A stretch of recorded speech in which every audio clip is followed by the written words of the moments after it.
on behalf of myself and my fellow members of the independent group to express condolences to the members of the family of the late Liam Cosgrave, Ir Taoiseach, on his passing.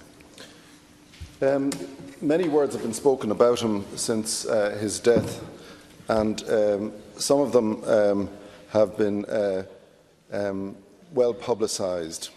But there were aspects of Liam Cosgrave which I think were not sufficiently appreciated by the Irish people and indeed by many commentators. The fundamental feature about his character that I think deserves to be recorded here was his unique combination of patriotism, decency and determination. And those qualities always governed what he did and always governed his attitude to the events and the issues that he had to confront himself. The other thing about him that I noted in recent times, and I went to a few occasions at his invitation at which he spoke himself, was his determination that in this decade of centenaries, not that his career as a politician should be vindicated, but that his father's memory should be vindicated. And on more than one occasion, he took it upon himself to emphasise his father's achievements on behalf of the Irish people. He wasn't speaking about himself, he wasn't demanding or erecting monuments to himself in what he said, but he was determined to put on the record, because I felt that from what he said and the tone in which he said it, that he was afraid that coming up to the Civil War period and the like, that the achievements of his father and his father's generation would be ignored or swept aside or mischaracterised for the Irish people. And it is worth remembering in relation to that, that both W.T. Cosgrave and Liam Cosgrave were intensely loyal to the institutions of the Irish state established by the Irish people. They never wavered in that loyalty, and they at all points stood up for those institutions. And I don't want to be contentious now, but when one goes back to the period of the Civil War, and this country will be forced to address it again in fairly short order when we come to its centenary.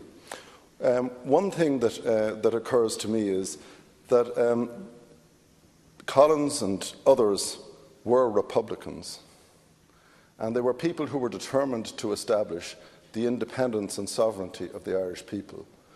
And although the treaty settlement was one which didn't enshrine in absolutely clear terms the word republic as the definition of the Irish state, I challenge anybody in this House to look to the 1922 Constitution and to ask themselves, compared to with Bunreacht na hÉireann, to which I am loyal in equal measure, whether it was not a very republican constitution, and whether it did not aspire to be, on its face, a document which acknowledged that sovereignty in Ireland came from the people of Ireland.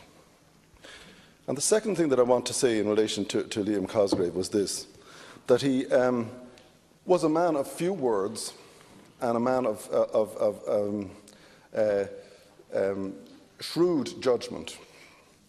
And none of this was probably more characterised than on an occasion in Thomas Street when the former Taoiseach Enda Kenny was unveiling a plaque to W.T. Cosgrave at his birthplace, and Liam Cosgrave was there and spoke.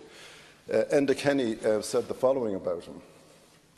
He said that when he was canvassing, or when he was running for the by-election in which he succeeded his father as TD in Mayo, he said he was greatly chuffed when Liam Cosgrave, as the then Taoiseach, came down to canvass with them outside churches in Mayo. And he said that Enda said that he had made a number of speeches from the back of a lorry outside a church, and they went from one town to another. And eventually, Liam Cosgrave said to him in his typically gravelly tone, he said, "Enda, there's no need to say too much. These people know a lot anyway."